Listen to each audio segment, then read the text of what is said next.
जागतिक 21व्या पामा global abacus आणि mental अर्थमॅटिक्स स्पर्धेचे आयोजन 28 डिसेंबर 2023 रोजी नवी मुंबईत केले होते। या स्पर्धेत भारतासह 22 देशातील 7 ते 15 वयोगटातील सुमारे 450 विद्यार्थ्यांनी सहभाग नोंदवला होता।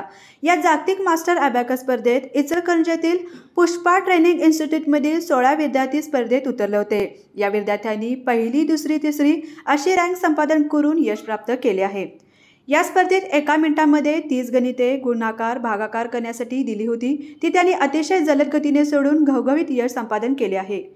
या 16 विद्यार्थ्यांना मास्टर ॲबॅकसचे संचालक शिवराज पाटील, पुष्पा ट्रेनिंग इन्स्टिट्यूटच्या संचालिका सविता संजय भन्साळी, तसेच अंकिता भन्साळी, प्रिया जोशी, प्रियांका पाटील, सकीना मॅडम या सर्व शिक्षकांचे, पालकांचे आणि प्राचार्यांचे मोलाचे मार्गदर्शन लाभले आहे। पुष्पा ट्रेनिंग इन्स्टिट्यूट ही इचलकरंजीमधील अत्यंत नामवंत शिक्षण संस्था असून या संस्थेत 3000 विद्यार्थी शिकत आहेत। या संस्थेत विद्यार्थ्यांना ऑनलाईन ऑफलाईन पद्धतीने ॲबॅकसचे ट्रेनिंग दिले जाते। या संस्थेने आतापर्यंत इंटरनॅशनल नॅशनल अवॉर्ड मिळवले आहे।